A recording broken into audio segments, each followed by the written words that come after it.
T minus 30 seconds.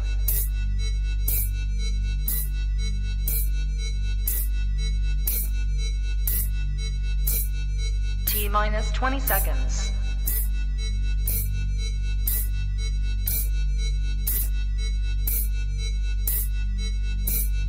10, 9, 8, 7, 6, 5, 4, 3, 2, 1, 0.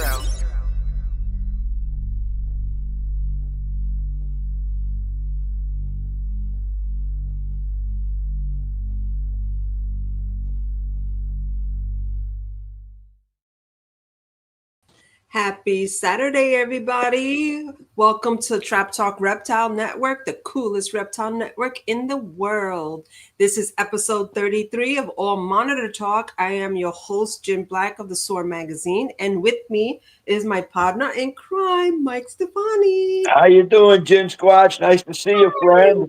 Nice to see you. Okay, so here we go. U.S. ARC. Please join. There's some legislation going on. It's getting close to my house now. But join to donate, to become a volunteer, whatever the case may be. Join the U.S. ARC at any tier level that you can. I'm a silver member for a long time. But they fight for our rights to keep these animals. And you know, stupid people, irresponsible reptile keepers are making things hard on U.S. ARC. So join the fight today and donate your time and money. Also, Reptile Talks in Anaheim, California, coming in May. Uncle Mike, yours truly, will be speaking on the world's first breeding of Varanus togienus. Michael Cole's going to be there. Armand's going to be talking. Ari Flagel's going to be talking. There's a lot of great speakers. Philip de Beaujolais is going to be there speaking. So, yeah, go check that out and register and go there and watch us talk, and it's a great time. Thank you. And everybody, today's sponsor is Blake Exotics. Everybody knows Blake's Exotics is the go-to person for high-quality quail for your reptile needs. And who do we have today? Brian. Hello. Hello, Mr. Waterloo. How are you? Good. Thanks again for having me. Let me adjust my screen here. What's going on, brother?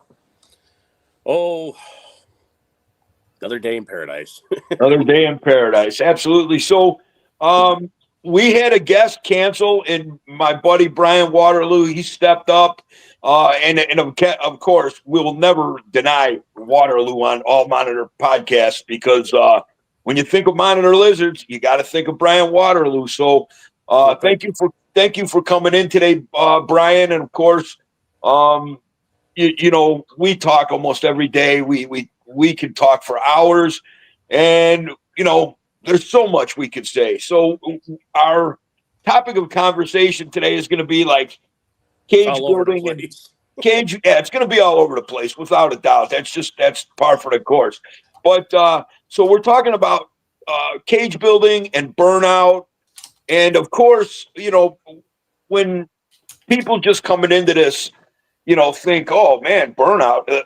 You know, when you build cages the way me and Brian build cages, it's a production. I mean, it's not, you know, your square box with some basking ledges and, you know, branches. We really kind of go above and beyond and put a lot of thought, effort, and time into building our enclosure. So that's where the burnout comes from.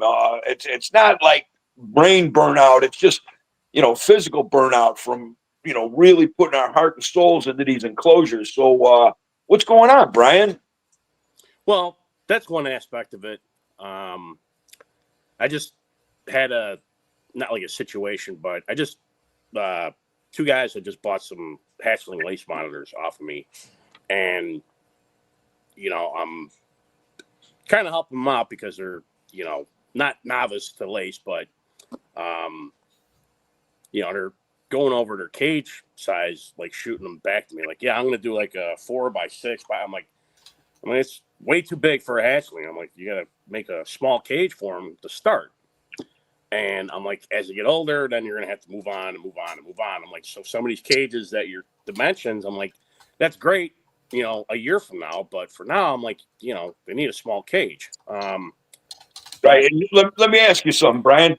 When you and I both, when we suggest these smaller cages, walk us through a little bit why that is. I mean, I know, but for people watching, why do you want to graduate them up to your end game enclosure?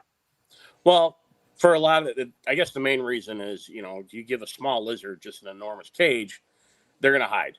And that's all they care about is because they're, and if it's like wide open, even if it's fully decorated, they're still, going to find a little micro area that they want to, they're going to feel secure with. And, that's where they're going to focus a lot of their activity at. And if it's set up to where, the heat light is way over here and you got a little nice hide area over here, you ain't leaving that hide area. And, it adds so much stress to them because, again, all these animals, despite how big they get as adults, they're all on the menu, from hatchlings, up to like 2-3 foot sometimes. So, having a real big cage is great when they're an adult, but as a hatchling, they need that security of that little small, where everything they need is there, somewhere to hide, a good, basking area. Sometimes a combination of using a lot of times I have the cork tubes that are kind of positioned so they could bask on top of the cork tube or they could sit underneath it, so it's added security. Yeah, so, it's basically when you spread all their needs out, it's much more difficult for them to navigate all what they need. So when you have a basking area that's 6 feet across the enclosure, and he feels exposed basking, he's not going to go there as often as he should to digest his meals properly. So it is detrimental to start them off in big enclosures. Hence why I came up with that Mike's Monitor socialization caging system. It gives them all of their security needs and their husbandry needs to break down their food trays and hide and drink and bask. security. But security, it's basically what it's all about when they're young, because like you said, they're on the menu for everything when they're young like that. So you got to really hit those security parameters first and foremost. And then as they grow, you graduate. You don't go from, the startup cage to the 6 foot cage. You want to, incrementally grow them, which leads us to, when you've been doing this as long as we have, it becomes taxing, to keep doing this over and over. But that's just what we do. So hence the subject of burnout. Yeah, I mean, it's a perfect example. My ornate female that I got from Kathy Brown, when I got that, it was maybe a foot total length. It's tiny as a hatchling. So I had started that female in this Exoterra that I have that I'm not a big aquarium guy, but it worked because I was able to completely block off the screen with some PVC sections I have. And it's got all the filtration stuff. I mean, it worked out perfectly. And she grew in there. And like I said, currently I got the little blue tails that I got from Duraka. I got 3 of them in there. And it's been working great. Super humid because I have it covered. But so she was in there for maybe 6 months. And then she started getting too big for it. So then, thankfully, the one cage I have that's got that big yellow tub in it, it's got all the universal rock and all that. Beautiful cage. Graduated to that cage. And then that was another, I don't know, maybe year that which she was in there. And she outgrew that cage. So then she's in another cage where I actually had Allen sail fins back in the day, that big baseball-shaped one. And now she's, I don't know, almost 4 foot. She's outgrowing that cage, and now I got to make another cage for her. And I'm supposed to get one of my males back from Andrew Llewellyn to pair up with her because she's getting to that age. Sorry, Nick, probably going to keep her. But, it's again with sometimes you start with a handful of these monitors and you realize that, as they start growing, it's like, that cage is no longer usable in this regard, because now it's got to go into a bigger cage. Eventually you get to your, final adult cages. But, the burnout aspect of it is because it's, it's like never ending.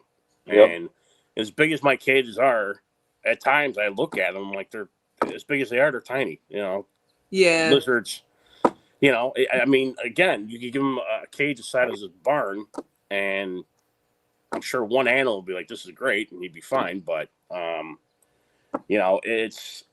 it's that element, because, you only have so much room. And then when you start to dabble in all the different species, and you're like, hey, I want a peach throat, I want an argus, and I want a black throat, I want, a pair of blue trees, and so on and so forth. It's like, you start getting overwhelmed, and then you start getting burnt out, and I'm getting to that point to where, I have been doing this for a long time, and it's like, I slowly reduced a lot of my collection I had, because I had a mixed bag of all kinds of different things that I wanted, and held off till I'm like, well, once I get the lace established, then I can move on all these different things that I want to, that I put on the, back burner. And in a lot of ways, it's, I started doing that, and before I know it, it's like, well, this cage sucks, because in another 6 months, I'm going to have to put him in this cage or build a whole new cage. And, in a lot of ways, yeah, your basic cage is always going to be, a 4x8 blueprint that you build off of. But, it's a pain in the ass. And, it's hard to do this stuff by yourself. And, it again, it gets overwhelming on you sometimes. You start getting aggravated because, I mean, my barn right now is a complete freaking mess, because I had like 3 cages I was in the middle of working on, and then I had my knee problem. I had knee surgery and all, and that just put everything on hold. So, being down, having all the time in the world, but not being able to do anything because of my knees is fucking driving me crazy, because, it's like you have all the time in the world, and it's like I can't risk,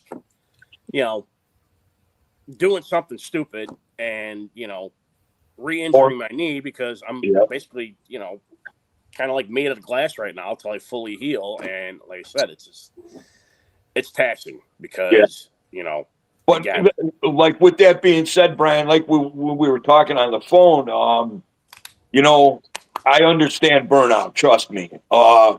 You got to get to a point where, we're addicted to this shit for sure. I mean, if we could have everything, if we were capable of keeping everything, we would.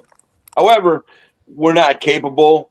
These animals, they require such effort that you just can't do it all. So, when we were talking, I told you, I'm like, you know what, bro?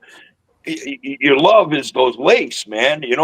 Maybe you need to hone in, go back to and I do this all the time. Go back to the beginning, to what you love, what you like, and then start over. And then, of course, bro, you wind up with the peach throats, and you wind up, you know what I mean? We're our own worst enemies, man. We're never we're never satisfied. So I guess when you come into a burnout zone, like I've been there, I know you're there. Like, my best advice is just go back to your passion. Go, like, bro, I've been talking to you for 30, 40 years, man. And like, if you had a tattoo of Varanus varius across your forehead, it wouldn't surprise me one bit, because I know that's your love, as well as Niles and ornates, So that's, I don't know. That's here. This other half of the burnout, which, I bent Mike's ear about it these last couple weeks, and even Daraka, who, God, do I feel bad for him, because everything he's just went through with having to close a store, and, he's got a substantial collection, and he was killing it, and everything is kind of in a pause right now, because he's, he's just, it's a room situation and space. And, the other half of the burnout, though, too, is, again, as I'm getting older, it's just, you're owned by these animals, which, kind of how it should be, because they depend on you for everything. And, I remember Chris Brown back in the day, he's like, you know, once you get sick of taking care of stuff, or he's like, you're done. He's like, you're at that point to where it's like, you know, you might as well step out of it. I haven't reached that point, and obviously take care of my stuff, but you know, it's just, I don't know. At times, like, I want to go on vacation. You know, I need somebody to watch my stuff. Thankfully, CHONDROS is, you know, relatively available, and he's got a lot of knowledge. I mean, you know, he's had lace for me before. But, you know, I moved to another state, which I'm planning to. You know, I can't call Sean and be like, hey, dude, going to Italy for fucking a month.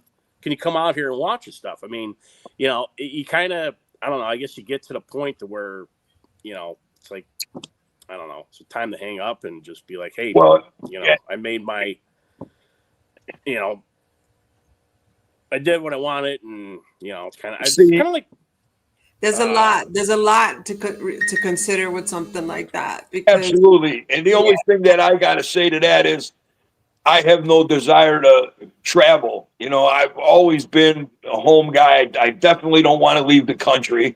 I mean, I can't believe I'm actually going to California in May. I just, that shit ain't me, but I get it. Like, you like traveling. You travel with your wife, and you guys go and you guys see the world. I don't have that problem. I still get burnout. Don't get me wrong. But I totally see your point. Yeah, to like you said, when you move, you're going to have to find another trustworthy person like Sean who can, you know, do your animals for a month. You know, that's not like, you know, I'm going out of town for a week. I'll be back in a week, feed, water, blah, you know, a month. There's a lot of care involved. Yep. You know, guys, especially, give me 1 second to say hello to everybody who's joined us. all right. We have Wayne Andrew. Hi, Wayne. Dan Nardini, who's joined us. We also have Garden State Pythons, Pete. How you doing, buddy? Paul's Monitors has joined us.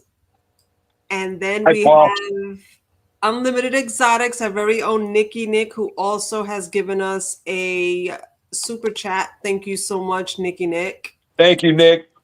And Mike Duval says, good afternoon. Hello, everybody. Hi, Thank you Mike. for joining Cool us. name. But you know what? Like, going back to the subject, like, of burnout and stuff, like, Mike especially knows, like, I'm going through a lot of, like, the job changes and stuff, and I'll be relocating soon. And I just have 2 monitors. And I keep telling myself, like, yesterday I was screaming by myself in the apartment at both monitors because they were driving me nuts. And I'm just like, you don't see this shit happening with Mike. Like, no. Oh, you'd be I surprised. have to keep my shit together because Mike, like, and I can only imagine what you go through with stuff like that.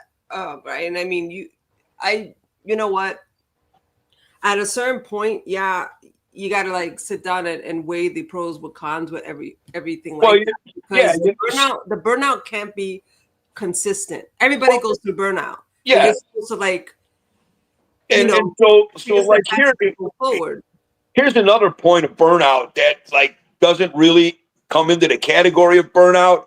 But, you know, monitor lizards are very taxing. You can't have, you know, these huge elaborate collections when you're by yourself. If you got employees and stuff, God bless you. But, like, when you do it on the level like me, you and Brian do it, and you don't have employees, and you don't have cage space and time, you have to realize your limits. So I gave up on the sulfurs. I didn't give up on them. I did them, and I burnt out with them. So I got rid of them, and I upped my production for my coming eye. However, here's a part of the burnout that this is what I call slap in your face burnout. So I've never worked with ruticolous, and I've never worked with ruticolous. I mean, back in the day, me and Brian were talking the other day. Back in the day, Varanus ruticolous were these big, black, beautiful animals, and then those went away, and then we started seeing more and more of the charcoal gray with the blue, and maybe the brown, the light brown with the yellow, and they didn't get as big, and those really aren't for me. So I decided I'm going to up the production with my coming eye, right? Then, literally a week later, Ben Siegel brings in the Rudicolous of old. Big black animals with that faded pattern in gray. Just, I wanted to, Scream. I wanted to scream because I did when I saw them, the pictures on the group. Yeah, Like, I'm perfectly happy with one pair of coming eye, you know. But now I've doubled up, and the room that I had is no longer there, and these animals are available. Oh, I was so mad, so mad. But you know, what are you going to do? You make decisions, you got to stick with them. That's my biggest problem. Well, again, it's, you know, it's another valid point where it's like, you know, I know there's probably 10 different species out there to monitor, and probably another 4 or 5, just, you know, a couple snakes thrown in there, and, you know, some other various lizards. I mean, I got that rock iguana that I'd love to have. And, you know, I just, again, it's like, do I really need it? And, you know, what am I going to have to sacrifice to, you know, make the space and the room for it? I mean, you know, part of me, I'd love to probably breed my rock iguana. I got, you know, availability of females right now, but I'm like, all right, so then now that's another, you know, bunch of babies. If I'm successful in breeding them, I got to house them, and, you know, you got to raise them up, and, you know, it just adds more to your plate. And again, I don't know, maybe this injury had me reflecting on, you know, like, everything happens for a reason. It was meant for you to take that step back, and maybe your ass down, you know, and think everything over. And rethink it all over and be like, you know, man, it's, you know, I'm getting older, and, you know, I saw the limitations of what I could and couldn't do. And thankfully, like you said, I had support and I had help with it. But, you know, I guess getting back to it, it's like, man, do I want to add another 15 animals in my life right now that, you know, I could house, but, you know, then what? And I hate the burnout fact too, where, you know, when I buy shit, I keep it. You know, that's generally how I've always been. And, you know, I felt bad after I sold some of the stuff. I mean, thankfully they went to people that take care of them, and, you know, just didn't throw them out there and be like, yeah, hey, take it, whatever. I don't care what happens.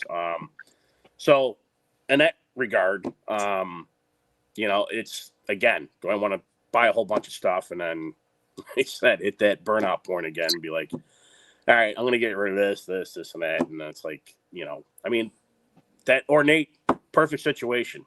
You know, I talked to Nick at Tinley, and, you know, we're discussing, he's got a big male, and I'm like, I got a big female. I'm like, you know, I could just hand her over to you. And, you know, I was going to bring her down there Sunday, and I'm looking at her in a cage, and I'm like, I'm not doing it. I'm like, I want to breed them myself. So, you know, sorry, Nick, but I'm like, I'm keeping her. Yeah, I'm sure he understands. Oh, yeah. And knowing him, he probably already has a female, and in another 2 weeks, like, dude, I got eggs. So, yeah. Nicky don't sleep. No, he's not at burnout like level yet. Like, no. We're gonna give him a really long time for that. That's for sure. You know, I'll tell you that's in this shit. And Brian, you could probably, and Jim too. You guys could both probably relate. Like, you know, when I was younger and I seen this guy had this and this guy had that, you know, you get that jealousy. Man, no matter what anybody's got, I'm not jealous no more. I'm jealous of something different nowadays. Youth. Being able to stay up all night to, you know, run around and do all this and that, and have, you know, many, many species, and it's not really even affecting your life. So I guess, you know, getting old sucks. That's the bottom line. Yeah, that's the bottom line. Nikki just commented, I'm happy you kept her, Brian. Thank you for thinking of me. Oh, for sure. Yeah, so that was Nikki's response to it. Well, I appreciate that, Nick. And like I said, I'm sure you'll find a male quicker than I will. Or female, sorry. My bad. Anyway. But yeah, I just, you know, like I said, it was real tempting, and I'm like, man, and, you know, that animal, like I said, has been with me since, you know, I'm like, I don't know. I couldn't rip her out of her cage and put her in a box, and I'm sure Nick would do fantastic with her. But It's like, you know, I still have, a bond with that animal, even though it can't stand me. Yeah. But that being said, it's like, it's another aspect of, like I said, with the whole burnout, where it's like you just, you feel bad when you get rid of stuff that you've had It's emotion. for quite some time. It's emotion. It's your energy. It's literally your sheer energy and that emotion that goes into whether it's washing a water dish, whether it's breeding them, whether it's building these elaborate enclosures. And this is one of the things too that I try to explain to people who want to get into monitors, and they get upset with me when I say monitors are not for everybody. Because as dogs are not for everybody, as cats are not for everybody, it's like you see the work that's already been done. Like if somebody sees you with one of your monitors, somebody sees Mike with one of his monitors, they're like, that's what I want. And it's like, do you realize that's years and years of commitment? Yeah. So when you're talking about that burnout, and it's emotion, it's energy, it's everything that you've ever done that got you to that point. Everything you've ever loved is culminating in that, and that burnout is a reflection of it, because it is your emotion. It's everything about it's a this big point. part of your life. And again, I was talking to another guy the other day, and he's like, there's no way you're not going to have whatever. And I'm like, I hope to some extent I can get to that point and just kind of let go, and like I said, just live a free life. But on the other half too, I'm like, it's gonna be hard to part with some of the stuff, and who knows? Maybe I will never reach that point. You ain't never gonna reach that point. You're a branded junkie, and you will. No, you know I what? am. You might control it, but you're never gonna be without. I know you too long and too well, and and I get it. So when you're going through this burnout, like, you think like that, but I'm glad that me and you talk almost every day, and like, you may say stuff to me and I may say stuff to you, and it kind of chimes and it makes sense, and you walk each other off of a ledge, because I've been there and you talked me down, and you've been there and I've talked you down. Yeah. But let me bring up another point of burnout. So in this world of social media, man, I do this podcast. I do other podcasts. Bryan does Monitor Fest, and we do this stuff to bring like-minded people together. Okay, there's no burnout there at all. I mean, even if we didn't keep these animals anymore, we could still sit down at a table with all the Monitor people and have a great conversation. That's what we love. It's talking these animals, problem solving. However, in this day of social media, I'm burnt out on helping people. And I don't mean that. I'm burnt out on helping people who ask you for help. But don't You listen. give them great advice, that I consider great advice. And like, I'm no computer guy. So I don't click around like Jen goes two hands. I go one finger with these stupid glasses in this stick. Because I click, and it takes me a long time. And then the guy will post, whoever the case, guy, girl, whatever, will post,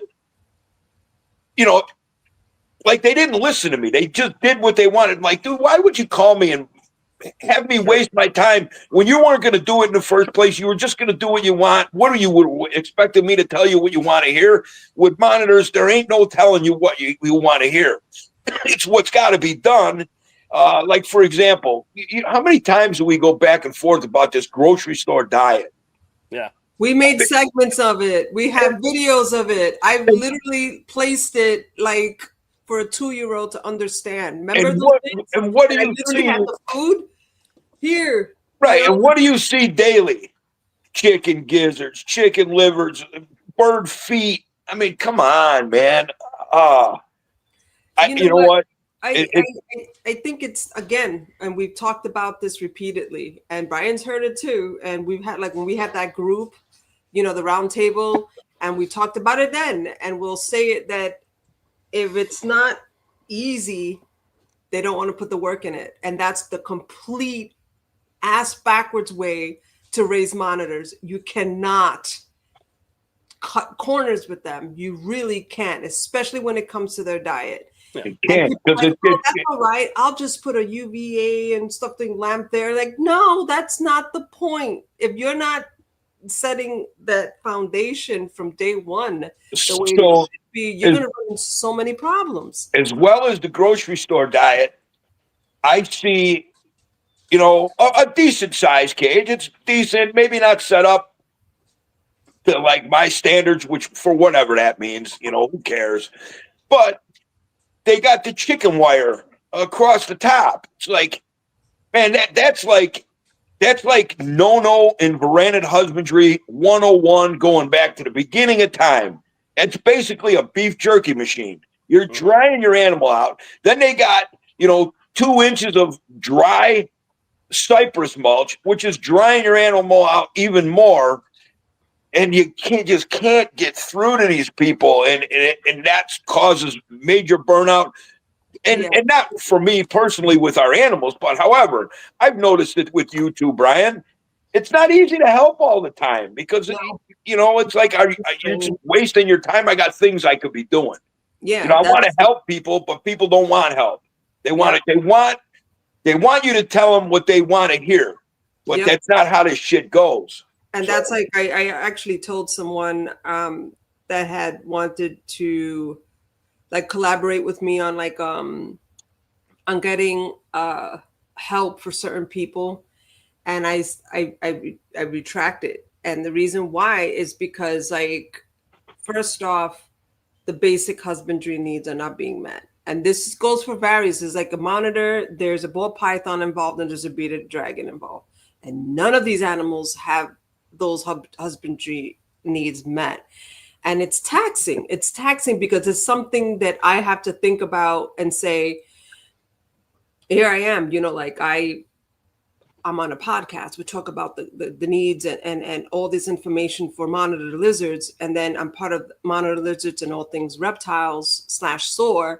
I have the magazine, and it's like, at one point, like when I sign off and when I stop talking to these people, those thoughts still linger. I'm still thinking, am I doing the right thing? Should I extend myself, my energy for these people that your gut instinct is telling you they don't care. They just want that quick help, like right then and there. Nobody wants to sit there, and they know, oh, well, if I run into problems, I could just like message Jen and be like, okay, what do I do? What do I do? Who do I go to? Like, you know what? If we could give all the advice in the world, unless you're willing to put your freaking boots on and put it into practice, it's worthless, and it's tiring for us. Yep. You know, I want to help people. But people got to want to help too. You know what I mean? You got to want to put the work in. You can't do the work for them all the time. Well, that's funny. You know, that year I was at Tinley vending when I had enough lace that I was, you know, starting to go. And a dragnet hooked me up with this jerk off who was going to buy a lace from me. He was coming down with the money, the whole 9 yards, and comes to the table. He sees him. And then some other guy had some lace from church, and he bought one from him.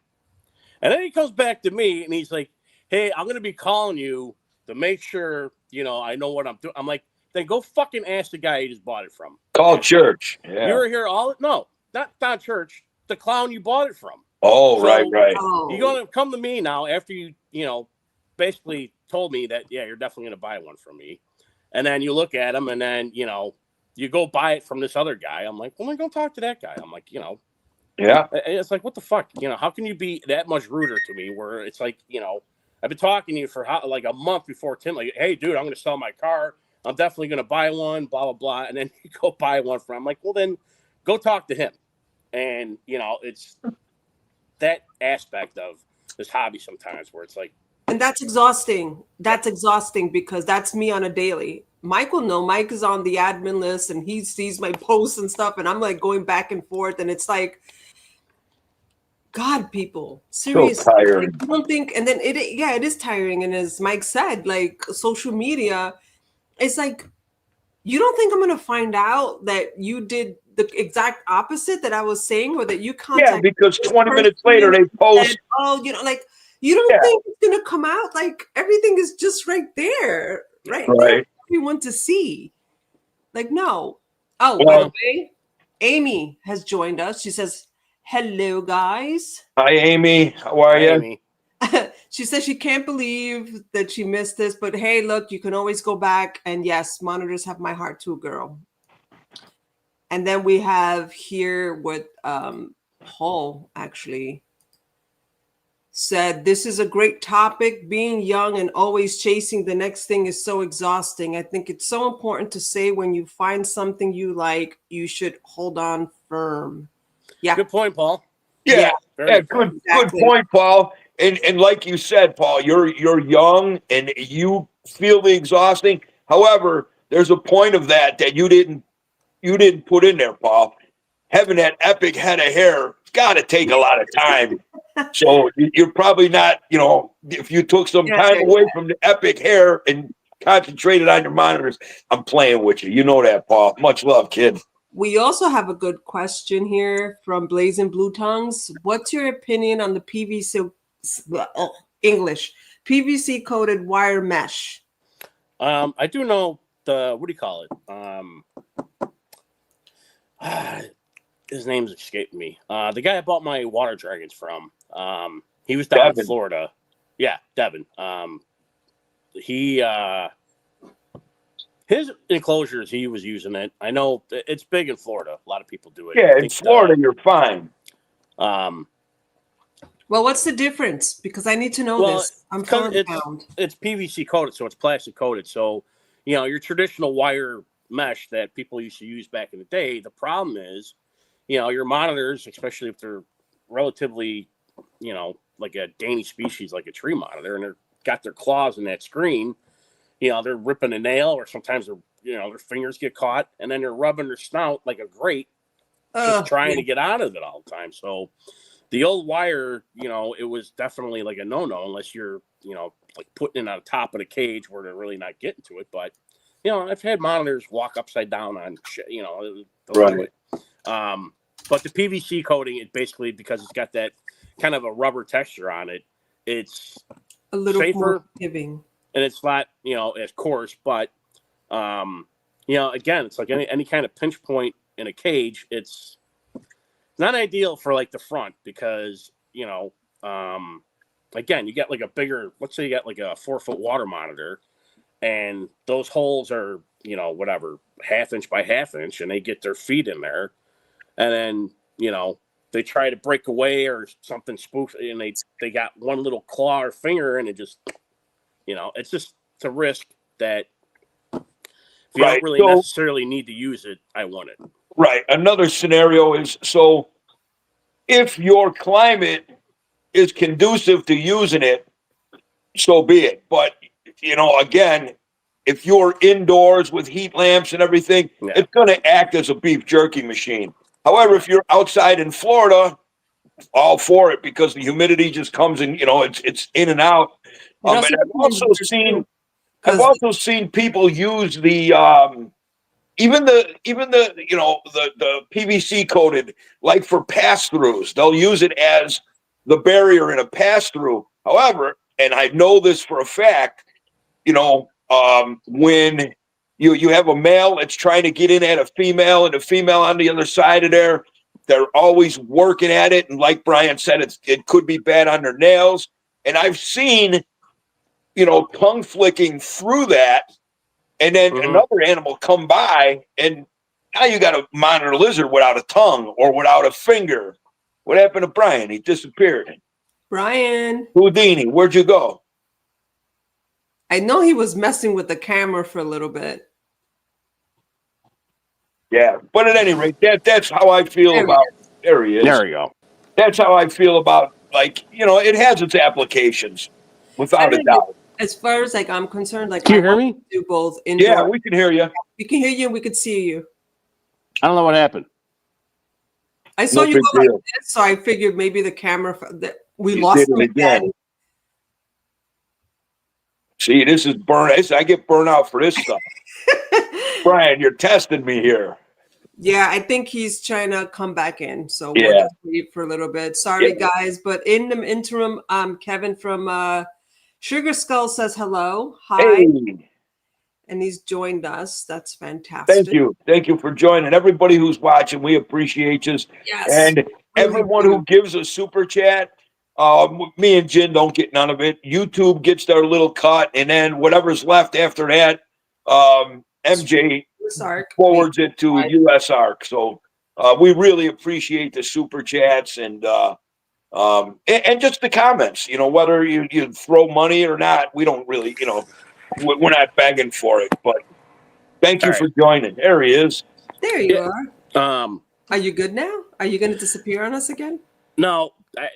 So Ari, he just called, and my big male Bell is on a breeding loan with Ari and Quetzal, and I've been walking him through getting them two going, and he didn't know I was doing the podcast. So when he called, I hit the hang up thing, and it booted me out of the studio. So it said no. So well, welcome back. Sorry, I missed what you were saying, Mike. Yeah, it's just it's nothing that you don't already know. It was just I said basically whether your hardware cloth, rat wire, rabbit wire, whatever they call it, is PVC coated or not PVC coated. It has its applications. However, for my uses here, if it's indoors, it's detrimental for me. Yeah, but outdoor in Florida, I'm do it. Yeah. I think I want to do both though. Like I think I want to give them the option of outdoors, but certain spots of Florida are getting really cold. Yeah. And I'm just kind of like paranoid about that whole, the humidity's fine and stuff, but that temp drop.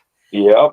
I think a lot of people, I mean, even in Texas, I remember Rob Faust, he has like a hutch door where they could go in. He's got see, that's what I was thinking. Like something but like a lot that. of times, yeah, he would have to, like when he was he didn't have that and they were outside, he'd keep an eye on the weather and he would have to lock like his black throats in a like a little outdoor box and lock it so they'd be in there overnight so he didn't have to because it was heated in there. So right.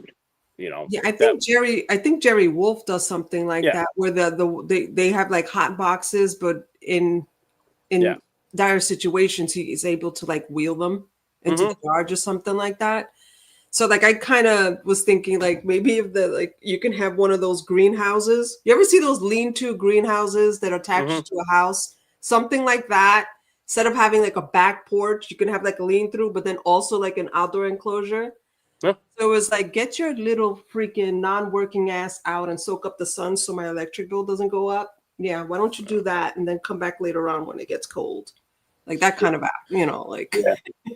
Yeah, unfortunately for situations like that, these animals aren't dumb. However, when the weather changes, like we're talking about, it's nobody's in control of the weather. So yeah, if they are basking outside and a storm front comes in and the temperature, I was just sitting outside the other day, and my God, I was basking in the sun. I had my shirt off. It was beautiful, and then literally in like 3 minutes, my nipples got hard, and it got cold really quick. Well, when that happens to an ectotherm like a monitor lizard, that body temperature starts dropping. Now they know, wow, this is cold. However, their muscles are no longer cooperating.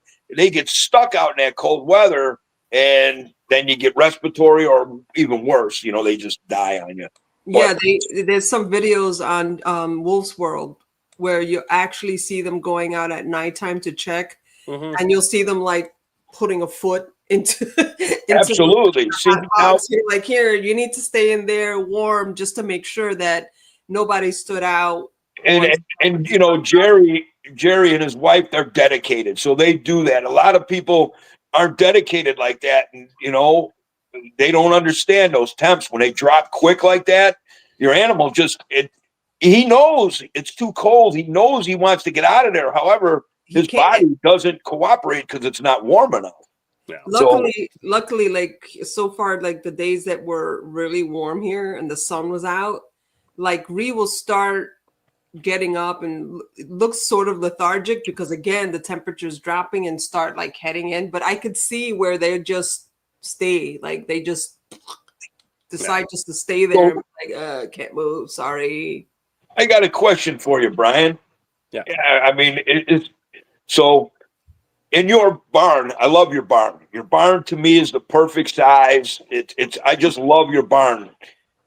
Did you ever think about like I don't know, like okay, I don't want to get carried away. We'll get into this in a minute, but just skylights to to have natural lighting in there. And what I wanted to say is like a retractable roof, so natural sunlight can actually, get in. Of course, that's getting crazy, but I wanted to know, did you ever think about skylights in your barn? Yeah, absolutely.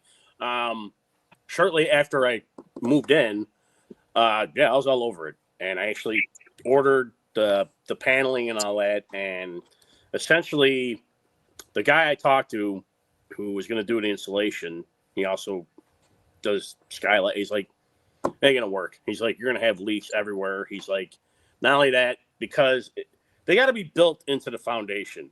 He's like, Right. I got to cut all these panels out of your roof and then install Seal them. it. And then he's like, the ceiling, he's like, it's going to be an issue. And he's like, it'll all your heat in the winter is just going to go right out the freaking window. That's true. Never thought of that. That became an issue. That. And because the ceiling is spray foamed, because he was doing it, he's like, it'll complicate it. He's like, you're going to have moisture, even though it's open cell. He's like, you're going to have it trapped up there. So that killed it. Right. And then a guy I work with, I wish I would have took his advice. So you can't see it from the inside because the walls are closed. It's all paneled walls. But I had a big sliding door that would open up the whole side of the barn here. And it was, with the overhead and then this other sliding door, I had a nice cool breeze and it was awesome. And I'm like, well, I got to lock that thing up indefinitely and then, insulate it and it's a dead wall now. But guy I worked with, he's like, you should have bought like a roll-up one that's insulated.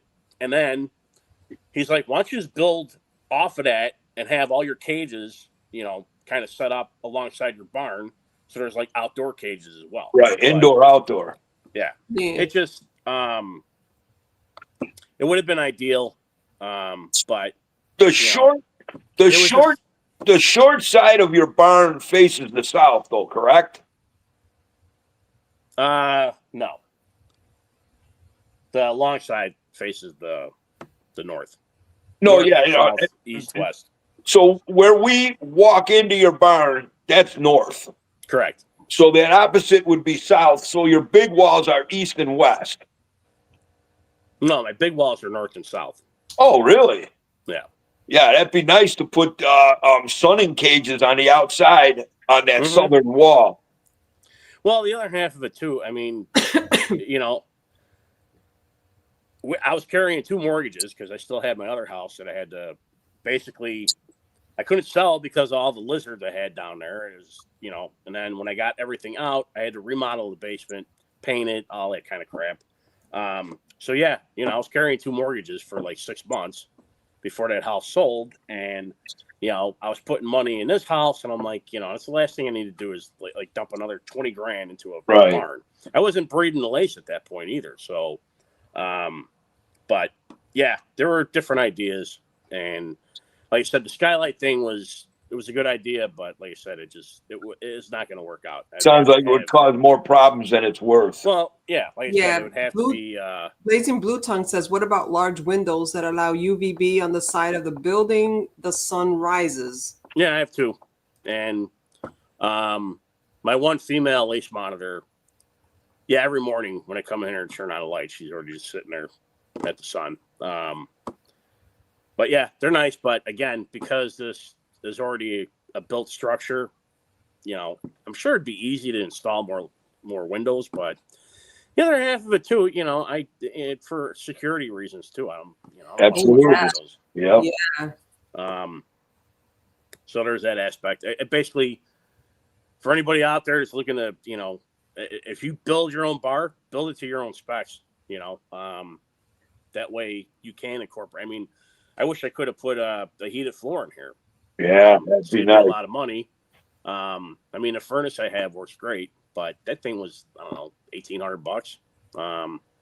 And the gas, you know, it sucks because I'll get a big bill in the winter or come here in the spring and I'm like, here's all, you know, Yeah. $400 or whatever. But oh, yeah. But wait a minute, bro. So let me ask you. So you're a monitor breeder. You mean you ain't making money hand over fist? Oh, yeah, exactly. Because these breeders, these captive board monitor breeders, Dude, my electric bill is $1,200. I can only imagine what yours is. You're rich. These guys are rich. Yeah, my ass. My ass. Between your freaking, I put it like, dude, I dumped a week before Tinley because I needed them $300 fucking dollars for 200 fuzzies and 100 pinkies, and I needed them. And then I go to Tinley. I need the basking lights because nobody sells them out here anymore. That was another $200. And then I needed mice to get the lace season going here because I was running low on other stuff. That was like another $600. It's like, you know, that's kind of shit you don't think about, you know. And then, you know, like I said, freaking gas bill, electric bill, that all fucking adds up. I got like 17 animals in here right now, and every one of them, you know, has multiple heat lights or heat, you know, the rack track system I use. You know, I got pumps going for the water. I mean, it's like all that shit adds up. And yeah, I mean, there's a, you know, your net profit at the end of it, and you sell a lace for, you know, $5,000 or whatever. But it's like, yeah, well, if you check the numbers and you look through everything, it's like, well, that $5,000 just basically, you know, disappeared because of the electric, the gas, the feeding, you know, and even the sale money from your monitors doesn't come in as regularly as your light bill, your gas bill, your food bill. Yeah, that shit don't sleep. Those payments for the monitors are not. You well, know. There's that, and then, you know, because I had my accountants like, you got to have an LLC. He's like, you make it, you know, too much money to meet. You know, he's like, you got to do it. So last year, fucking IRS cocksuckers, I got an audit from the state. And that, you know, is still, I'm dealing with because I had a loss because my female, that first one I ever hatched when she died, I'm like, it's fucking, you know, it's a big loss, like an $8,000 fucking hit. Yeah. And, you know, I had like one sale from the one hatch, and it was like, so I'm negative. And yeah, them cocksuckers are like, you know, well, we got to prove this, prove that. And I'm like, you know, you motherfucker. So again, you know, this is another aspect of the burnout to where it's like, you know, it's like, Jesus Christ, this is worth the fucking headache right now because, you know, audit sucks. I don't know if any of you guys listening have ever been through it, but it's a motherfucker because they shove a magnifying glass up your ass and they want every freaking penny accounted for. Yet these cocksuckers will throw away my money like there's no tomorrow to every fucking cause in the world. Hey, bro, let me ask you a question about that magnifying glass. Do they put it handle first or the lens first? It doesn't matter because it still feels like they're doing it with a cactus. Yeah, right. You remember that one movie? I think it was called Beer. I don't know. It's a comedy movie, but the guy was traumatized because when he was in college, the guy shoved the ping pong paddle up his ass, and he goes, "Oh, a handle first. That's not too bad." He goes, "Yeah, I'm not sure what that is." You know, but another aspect of, I guess not so much a burnout thing, but cage stuff I meant to talk to you about. Yeah. Again, this is where it gets aggravating because, like I said, I have different cages of stages, you know, for this animal at this age, so on and so forth. But one thing I do want to do, and this is why I tell you, it drives Anthony freaking crazy, is I want to take a freaking a wrecking ball and just take down every freaking cage in here and just start from scratch. All my cages, unfortunately, because I'm centered morely on lace, which are not real big diggers. Like I said, they like to climb and they like the ledges and all that crap. They all have just whatever height, and then it's all window. So, they're constantly just at the window, and I want to make it to where, my cage height is like 4 feet before there's a window, because then they're at it all day just trying to get out, because it's like, there's this big giant window and I can't realize, I can't figure out why I can't get out of it. I mean, my one male, who I put him in the big cage, he scratched through that concrete and put a hole like this from just trying to just dig and dig and dig to get out. And a lot of it's because, I got all these females surrounding him, so he's got that on his mind. But it just, and he scratched up the door because I got them big giant windows. So I'm like, this is another deal that I want to address in these next cages I designed. So, again, when they're out on the floor and they're, they don't have a big window that they're like, how come I can't get through this? So that's an error on my end that I need to correct. And again, unfortunately, a lot of these cages I'll have these big giant windows, and it's like, need to change that. Yeah. Would that be something that you're really considering doing? Like just starting all the cages from scratch? And just make them all, connected to some extent. I mean, there's a lot of things I want to do different. And, I'd love to sell these cages, but I don't know how the hell you do that. They're too heavy.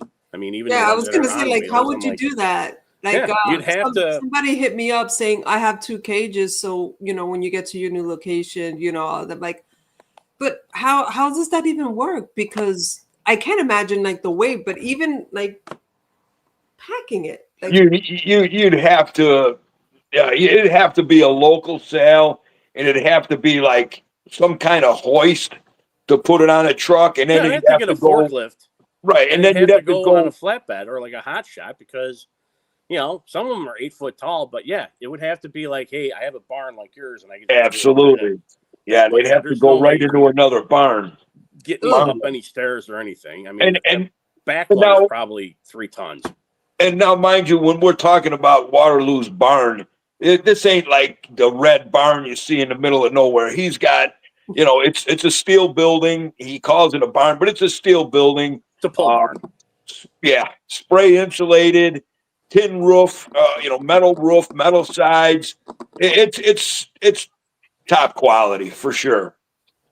Yeah, it's definitely a solid building. But again, if I didn't have this up and I was putting one up, there's a lot of things I'd do differently. But I did the best what I got, and it's worked out so far. I mean, knock on wood, it works great in the winter. Everything's nice and insulated in here. I mean, it's it's been nice.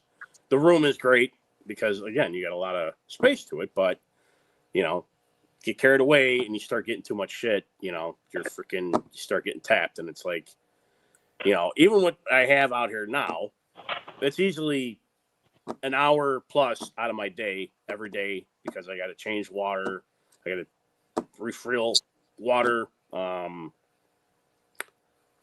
clean shit. I mean, it's, again, that's the maintenance. That's a lot. All right, bro. Here comes.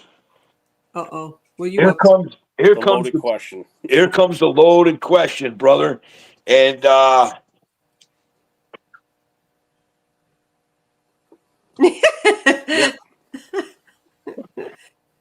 what are we thinking, bro? Question mark? Well, I did text Adeline last night, and I'm like, it's going to be a blue tree monitor this year for the logo. My man. Yes. That's the greatest news I've heard through this whole thing. Yes. Jen, you got to come. I'm trying.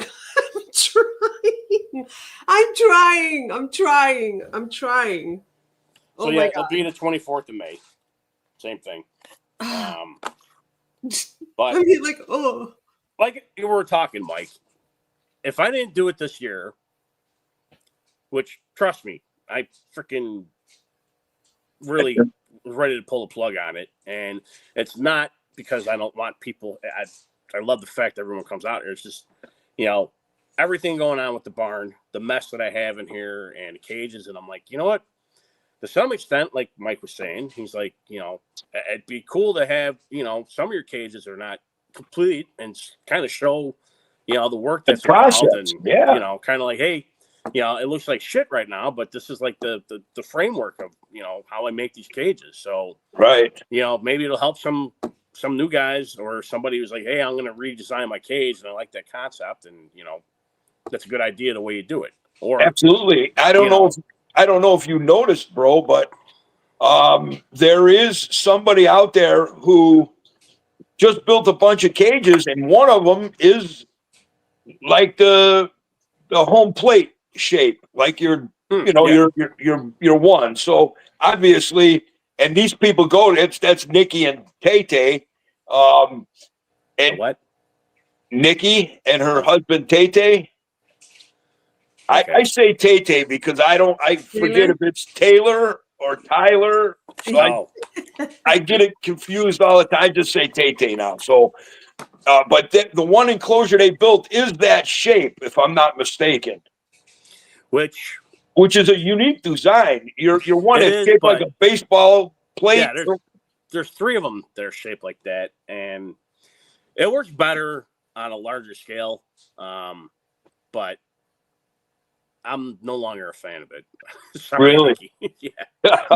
He's over it. He's moved. It's just like kind of because when you come to these corners and then you tape off that final front there, it's like if you just left it, you'd have another extra foot or two. I got you. The other thing I'm thinking of doing as well is I'm done with installing windows. I want it open.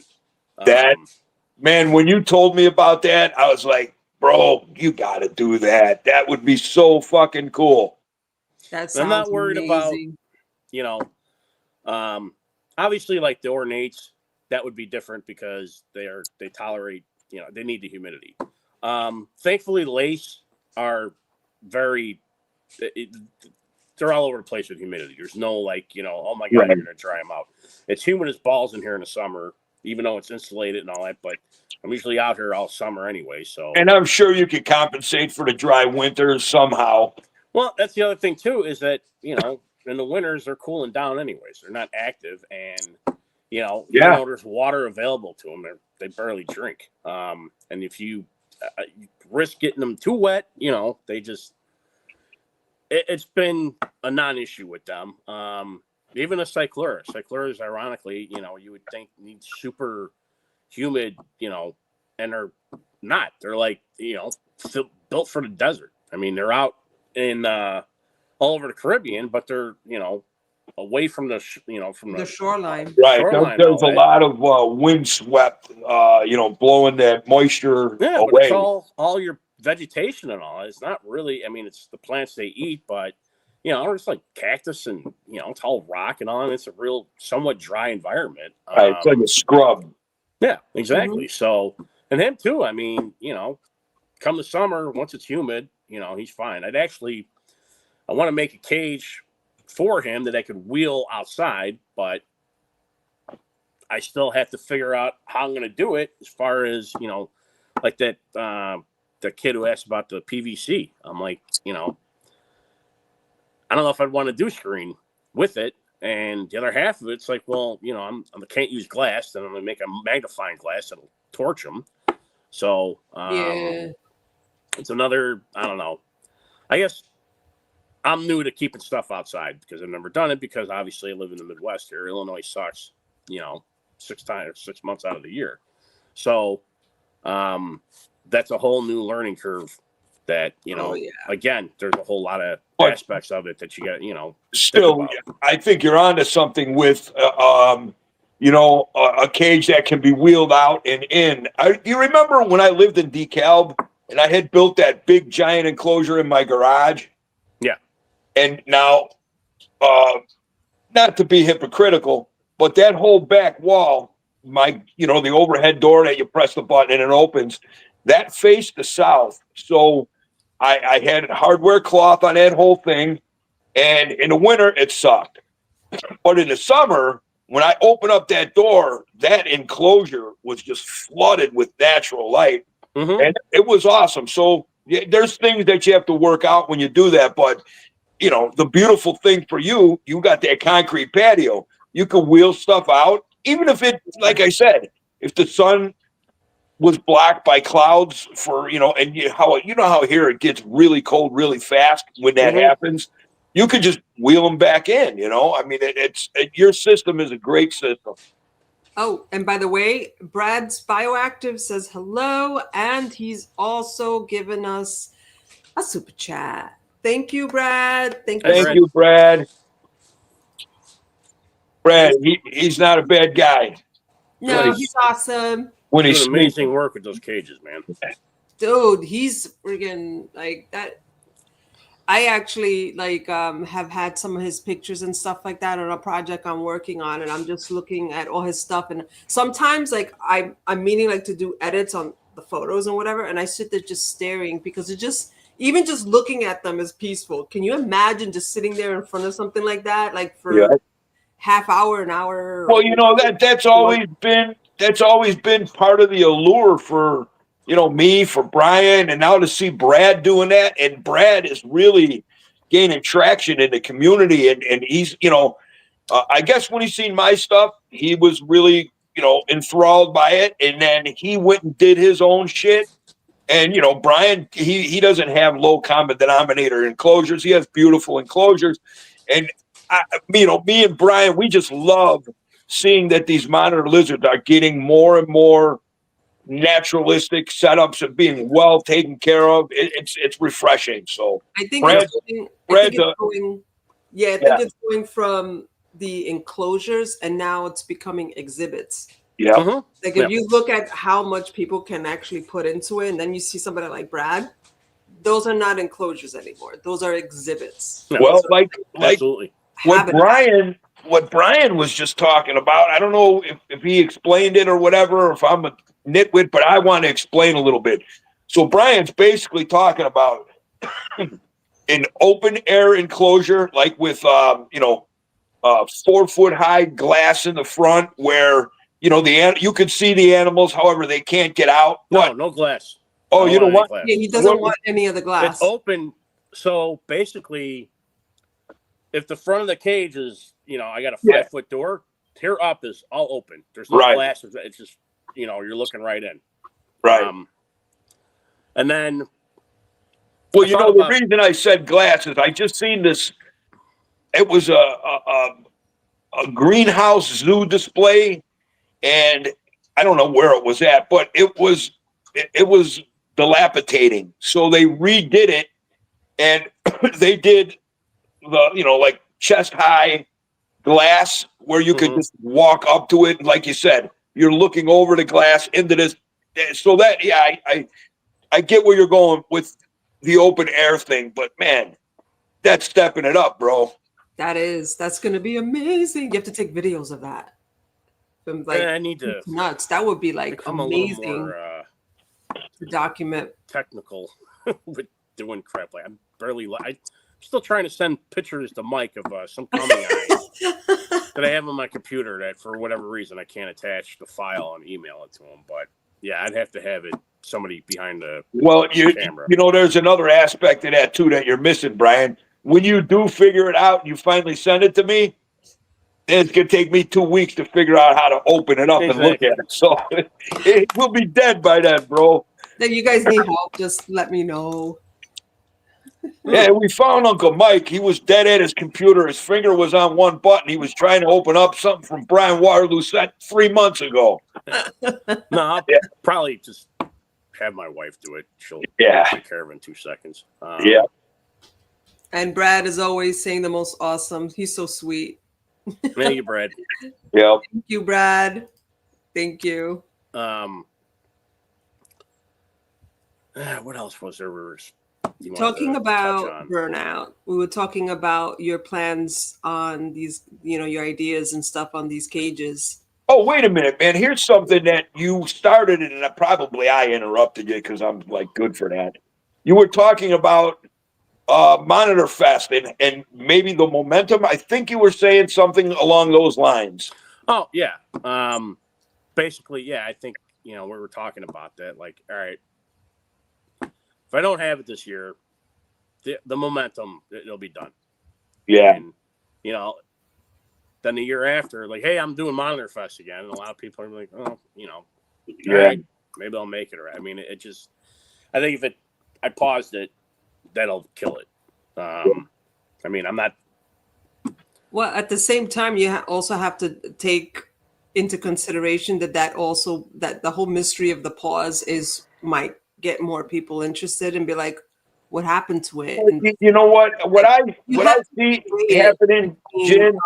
What I see happening with that, like what you're saying right now, is, and trust me, I know there's some good ones, and I know there's some not so good ones. So I'm not pinpointing anybody. I got a lot of friends in this shit, but Monitor Fest is the original. Okay, Monitor Fest is the original. Since then, I've noticed mini Monitor Fest, East Coast Monitor, whatever. So, yeah, Monitor Fest is Monitor Fest. It's the original. It's the original, man. At the same time, it just seems like there's a lot that, Brian, you're going to have to like figure out and stuff moving forward. And there's no point in having Monitor Fest if you're burnt out, if you're not, you know what I mean? Like we got to make sure Bryan Waterloo is at 100%, You're No, and that's the other. Another point is, if I didn't, I already had the time off from work, even though I'm not back to work yet. They already, like, hey, you need this for your reptile thing. I'm like, yeah, give me the dates. If I didn't, I will be a fucking cocksucker that whole fucking weekend because I'm like, I should have fucking done it and I didn't. Yeah. And it'll just fucking eat me. So I'd rather just, again, keep it going. And not only that, I don't want to let people down who've been like, looking forward to it. And hey, dude, when's my, so yeah, I got to keep it going. It's a labor of love. However, if you didn't do it, I know you, bro, you would kick yourself in the ass. Yeah. Yeah. It's funny because it's, it'll be one of those situations where, yeah, I'll be miserable. And, it's just. No. And so this 2025 will be Monitor Fest number 4. And so Monitor Fest number 5 is some like a milestone, an anniversary type thing. And 5-year anniversary. That's true. And we've talked about that. And yeah, and I know because man, your logo for Monitor Fest with the 2 heads going the opposite way of each species. So like 2022, you had an Argus and a big salvator type monitor. That was an ornate. Okay, that's an ornate. Now, what was that? 22, 23, you had Lace and Coming Eye. 24, you had Parenti and Brock. Yeah. And this you had said Blue Tree, but you didn't say what the other head was going to be. I think it might just be a Blue Tree monitor just because of what's going on with them. Oh, yes. I think that's a great idea. Just the Blue Tree. I talked to Brian Susan, what was it, about a week and a half ago, and he's got his finger on the pulse with that. Same with Michael Cole. And basically, I don't know if they're waiting. I don't know if it was May or June, or they're going to start taking all the data and everything that people are complying or they're supposed to have hearings or whatever. So I don't know. I'm hoping that basically they take all that stuff in consideration and they cancel it or whatever. But I think it's just because of what's going on with the Blue Trees. I'm like, and I know a lot of people, are really kind of bummed out about it because, you know, it's going to have a big impact. And, you know, even if you have,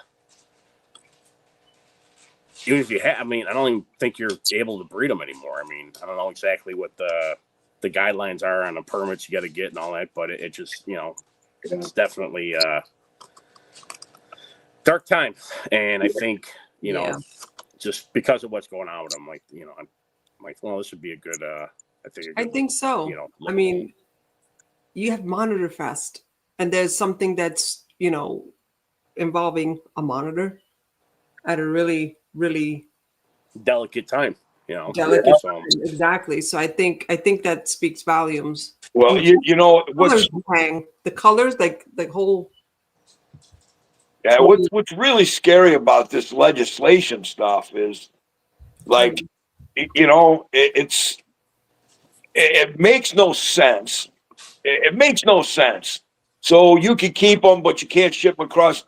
So basically, they're handcuffing you. They're handcuffing you, and it's like, you know, I don't understand when there's species that are threatened, and you know, there's a lot of times they're here in captivity, not legal, and I'm not saying that's right. However, it seems that the private sector really has a knack of producing lots of monitor lizards, whether they're protected or not. So, you know, again, it's all politics, and one hand washes the other. Zoological institutions can have them. However, they don't do what we do. And I'm not cracking on zoos. I'm just saying, what we do in the private sector is pretty amazing. And lack of communication. Why are you not talking to the you know, the private keeper that's actually they are. They are. They're it almost seems they're like putting blame on us when we're not doing anything but good. Well, they don't see it that way because it's not profiting them. No, I don't even think it's a combination of a profit or whatever. It's basically they're looking at it like, hey, you know, we need to look at the species. There might be an issue, but because they are allowing, you know, the public to, you know, the private keepers to voice their opinion, like I said, they're going to have hearings and all that. So, like I said, hopefully they get enough data compiled to where they look at like, hey, you guys are really, you know, you're doing great, and you know, keeping these things in captivity, you're breeding them F2s, F3s, so on. So, hey, if we have, you know, a moratorium on them, we're like, hey, they're going to be, you know, protected. You can't have them, you know, you can't export them from Botanta anymore. They go. There you go. Then, in that aspect, it's like, well, then, all right, if you do that, then, you know, leave the cap sector, you know, the private sector alone. And right. Yeah. You know, well, you know, that's something that I've always thought about. It's like, you know, rather than regulating what we're doing in captivity, how about you regulate the collecting of these animals? Like, you know, they're handcuffing the private, they're handcuffing the people. Can they make a difference for the species as a whole? Yeah, but what now? So what we have in captivity is what we have in captivity. That's motivation to breed and produce F1s, F2, you know, many generations. However, but they're still, you know, they're still coming out of the wild. That seems to me where the real problem is. How about we need to do good with what's already taken from the wild, and if we can't keep that species going through captive breeding, oh well, then we screwed up. I mean, you're not taking them out of the wild anymore. But for what already is out of the wild, why not let us do our best with it? You know, why handcuff us to state sales? That kind of stuff blows my mind. It's almost like they don't want to see you succeed. And if it's about the animal, that should be the most important thing.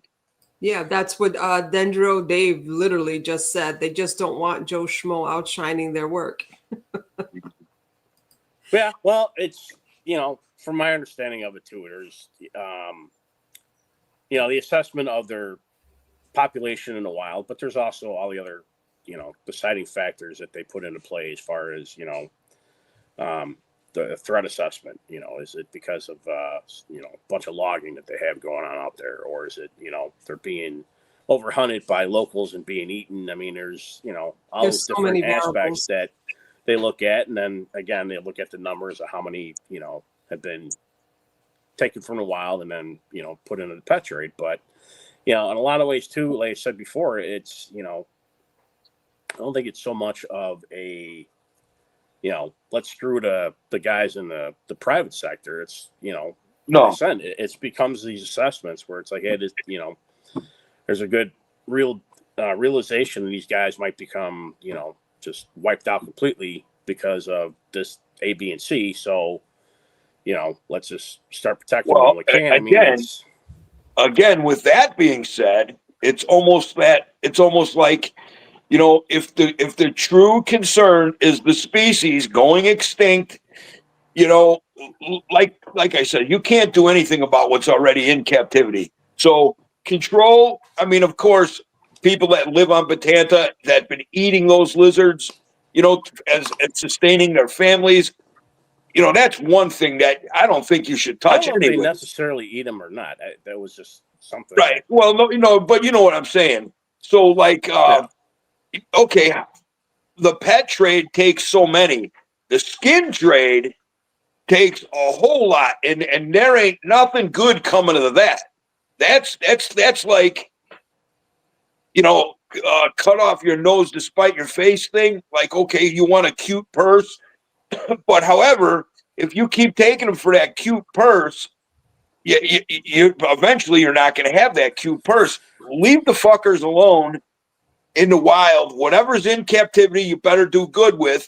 But on the other hand, you got to really regulate what happens in those remote islands, Yeah, that's government to government too. That's not necessarily, you have to deal with. I mean, I'm sure there's people within those governments that want the best for the animals, and then there's some that don't, and that goes back to the days of Diane Fossey with the gorillas and stuff like that, and everything that had gone down with that. There's so many different levels to how those agencies and the governments and all those things are run. And well, yeah, there's that aspect of it. And then, again, there's quite a few people out there that are, like field herpetologists that are, doing the assessments, and they're all over them islands, and, they got the, the direct line to be like, hey, maybe we should look at this, and there might be an issue with the species. Maybe it needs to be evaluated. And, so, I mean, there's certain aspects where it's like, I don't care what you do. I mean, look at the Philippines right now. You can't get anything out of the Philippines. No. And, it's another aspect of, 10, 15 years ago. It was like, you could, now you can't. And I'm sure those populations of all the Philippine water monitors are probably doing good, and they're not, at a threatening level anymore. But there's also certain jurisdictions and stuff too. I mean, for years I've wanted, Niles out of South Africa, which you used to be able to get. Now you can't get them anymore. Yeah. Right. And that was all just a geographical barrier change. Yeah. So, I mean, not always is it because of the pet hobby. I mean, it's government, it's politics. There's so much to it. There's so much to it. With that being said, bro, like we've been talking recently, Philippines is closed. Okay, Australia is closed. Always what has been, whatever the case may be. That's why we try to preach to people the importance of breeding pure, breeding your species pure. Because, like you said, Philippines is now closed, and I see a lot of bullshittery going on within Philippine species of water monitors. And if it never opens back up and these hybrids start really gaining a foothold like the three-way crosses in the Gulai complex did back in the day, man, Brian, I know you agree with me. There's no chance in hell, unless it's smuggled, of course, but there's no chance in hell when somebody puts up a thing, captive bred Varanus flavirufus. There's no longer that such product in the United States, unfortunately. And that's like, I remember seeing a thread or something where Sprackland was asking for sheds of water monitors, and somebody posted, oh, you have to be careful because this line might not be, I guess, pure or whatever. And that's, how do we research? Well, that's part of his research. Go back and check these animals out, you know, locales, the DNA aspects of it, what differentiates this animal from this animal. You're actually like stopping these doctors and these scientists and these academics people doing this incredible work that needs to be done on these animals. Yeah, definitely it'll muddy up the lines when you're, you know, you're trying to get to the, you know, the direct origin of the species, and it's like, well, yeah, we can't use the skin match because it's, you know, and then valid. It becomes invalid. When what a sad day it would be when someone like Dr. Robert Sprackland does a shed skin analysis, DNA analysis, and says, well, you know, the origin of this species is South Michigan, United States. You know what I mean? That just is so screwed up. And it could be anywhere within the United States. My point is, when you crossbreed shit, you no longer have, we'll just use the coming eye and a samarensis. You no longer have coming eye.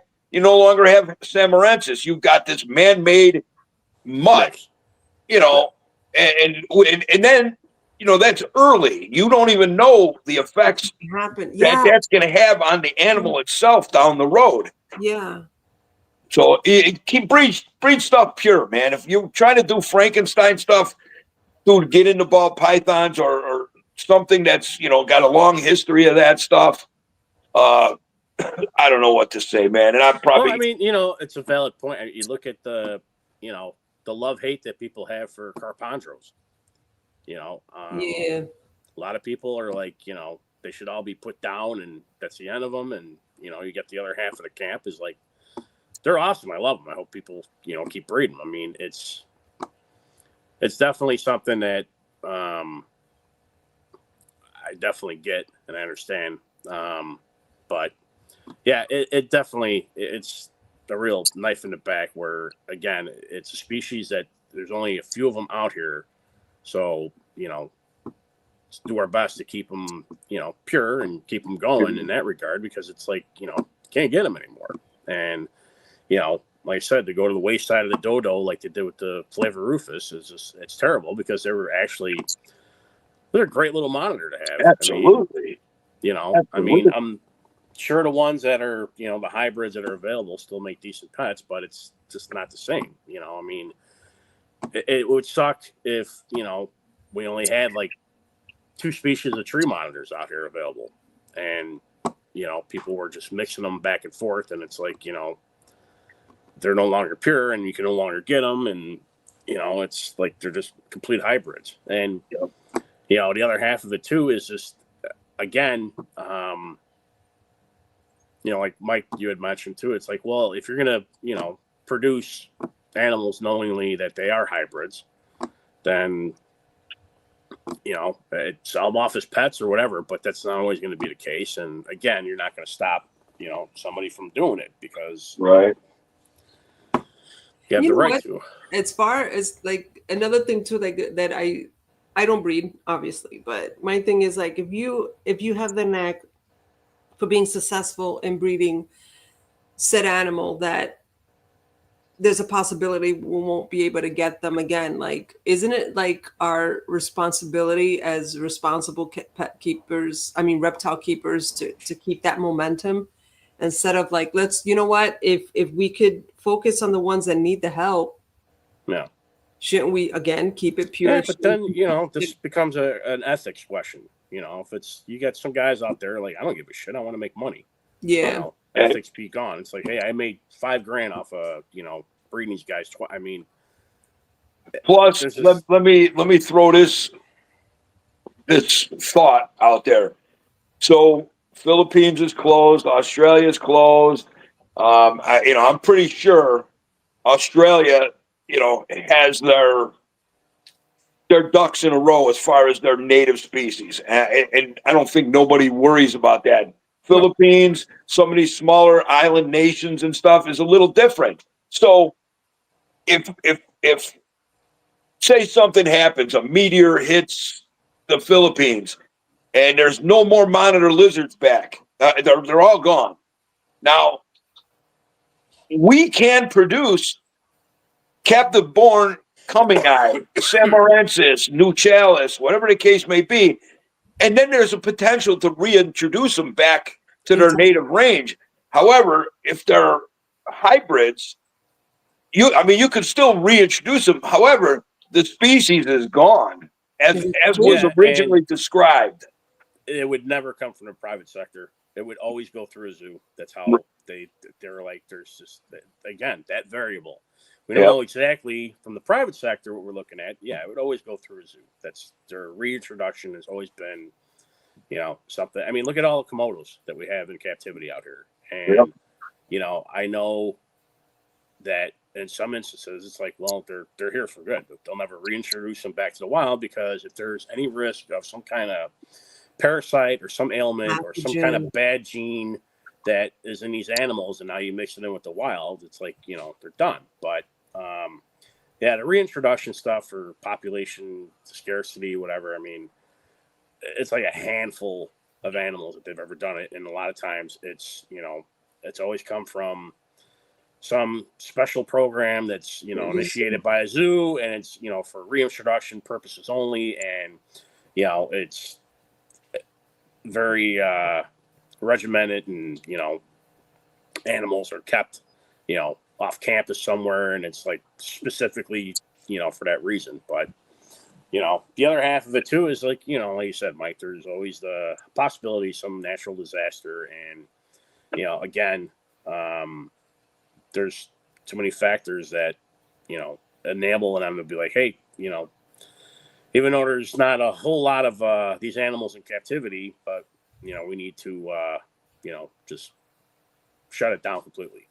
After we go out there, kill 10 of them to pickle them and send them to 15 different museums, but then we're done and that's it, and end of story. So I don't know, that's always how it's been. I mean, there are species of Indicus that were available for a while there, and now they just dried up. You can't get them. Can't get Culverensis. You can't get Rainer Guntheri. There's a name I haven't heard in a while. Yeah.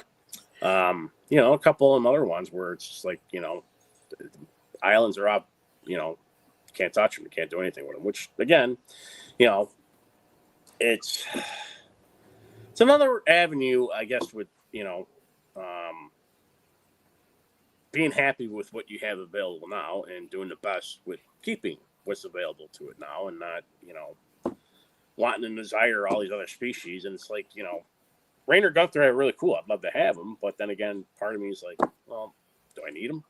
Right. Is it really something that I have to, have? I mean, and it's especially true, and it always goes back to my old Bengal monitor aspect, where it's like, hey, you had them here, and you guys let them just, go right down the drain, and it's a shame. They're a really cool monitor, but it kind of gives you that aspect of, who knows? I mean, maybe some things we weren't ready for something like that. And like maybe we're getting into the territory where some more specialized monitor lizards like that we are ready for, more committed to, but we blew our chance, Yeah, and that's, again, I guess being able to, keep what's available and keep it going and keep it breeding, and, generation after generation, because, again, they might not stop with the blues. They might be like, we're gonna ESA all this shit, and it's gonna be all the whole complex. That's literally like my thought process when I first heard about it, and I was like, blue trees, really? And then I was like, what's gonna be next? I would think black. I thought black trees were gonna be, on a chopping block years ago, because they're just, they're only found on a root, and that's not that big of an island. I mean, it's big, but again, something major catastrophe, it'll wipe them out. And because Batanta is like just northwest Bird's Head over there in northwest New Guinea, and then Nauru is right off the coast. I mean, you got two little island species, but again, as a whole, maybe the greens, but the other half of it too is that it'd be harder to regulate if they do go ESA and they're like, that's it, no more blues. You're still going to have the smuggling factor. I don't think it's going to be as big as some other stuff, but it's always been the contention where it's like once protected or protected. I mean, Mike, you had mentioned Australia. They're their wildlife they're nowhere near threatened. They're all basically in good shape, but one problem they do have out there is them fucking cane toads, and they're spreading. And oh my God, yeah, that's one impact that they're got to be mindful of. But it's always been. I was just talking to Jake Klotz at Tinley just a couple weeks ago in March there, and we were talking about Australian stuff and all that. And I'm like, I agree with him. I'm like, I wish they would open up and allow certain species to come out of there. And it's like, you could easily do it, pay the extra fines in your price to get everything going. I'm like, you could pit tag every one of your hatchlings, so they're scanned. They know it came from this breeder. And then, you got paperwork. You'd have a legal system to do it. And like you said, all the extra costs you put in the price of the, for whatever animal it is. I'm like, and you'll find people are going to, that want them, and they'll pay the price for it. I mean, I'd love to get, new lace blood from like South Australia, but, it's just not going to happen. Not really in the cards. And, then the other argument too is that, well, it'll increase, people wanting to smuggle them and all. It's like, well, it happens anyway. I mean, there's fucking perennies in Japan. Yes. Yes, I mean, I actually saw a video of one, probably like a few hours ago before the podcast. I was just like, they're in Indo, people, they smuggle them out all the time, and it's like, I mean, Indo, the parts of Thailand and like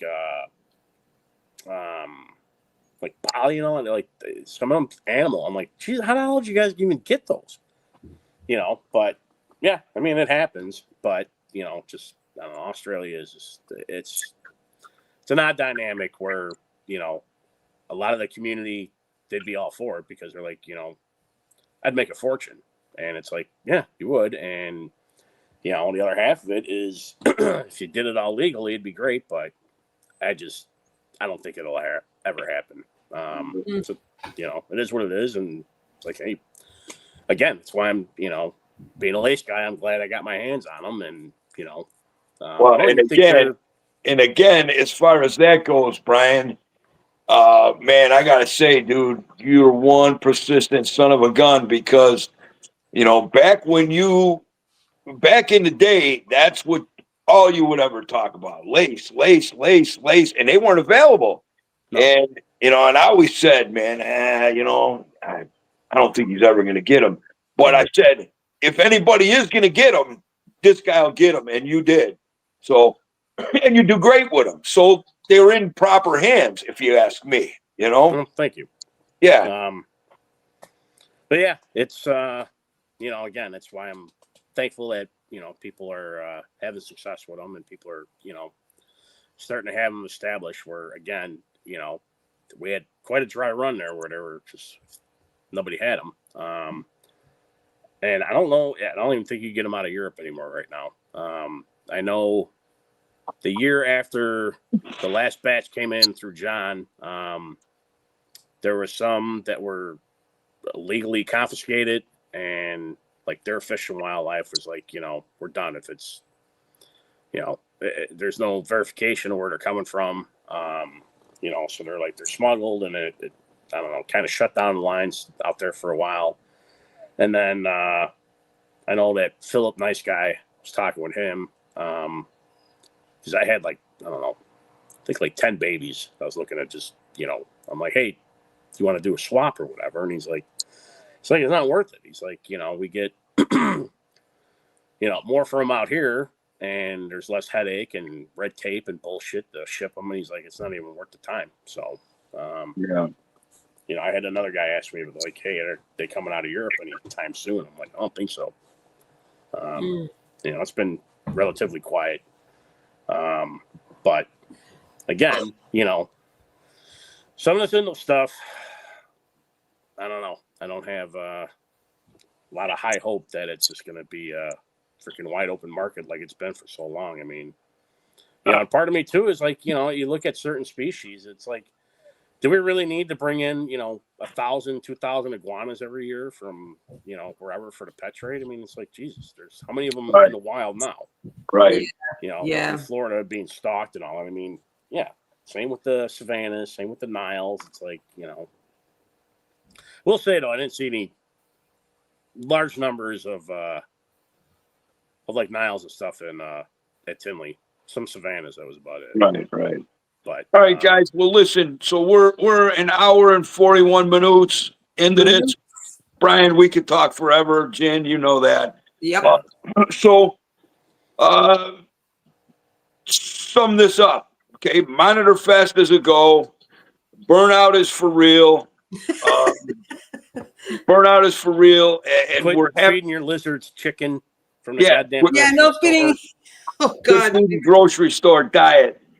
Even you know what? Even if you are gonna do that, don't show it, because then everybody and their mother thinks, oh, I've always wanted a monitor, and you could feed them chicken necks. No, no, you can, but you're not going to have a healthy animal over time. No, so stop the messing around stuff. Do it right. Our animals deserve that. And again, Brian, always thank you. And we're going to do a 3.0 with you because we love you, bro. 3.0, 4.0, 5.0. It's good. Yeah. Forever. Well, we could always do another, like we did with Monitor Fest last year. Absolutely. I plan on doing that too. So yeah, we will do that. So again, Jen, thank you so much, my lovely. Brian, thank you for joining us. Thanks for having me. Yep. Sorry it wasn't that riveting, folks, but no, dude. What we may think is just a common conversation. Somebody out there picked up on something that was said, and that's what we're after. So Thank you again, Brian. Thank you very much. No problem. Thank you, Brian. Always, thanks, my Jen. dude. Thank you, my partner in crime forever. Thank you, everybody who joined us. Thank you on this Saturday afternoon. And again, you can catch us all Monitor Talk every 2 weeks on the Trap Talk Reptile Network. Next one, we have Tony Boatman, who everybody who might not know who Boatman is. T Styles will be with us, and he is amazing and doing amazing work with monitors, with snakes and stuff. So I'm really looking forward to actually having a conversation with us. But for now, absolutely. Everybody have a great weekend. Stay safe. Love your reptiles, and we'll see you soon. Love you guys. God bless you all. Take care.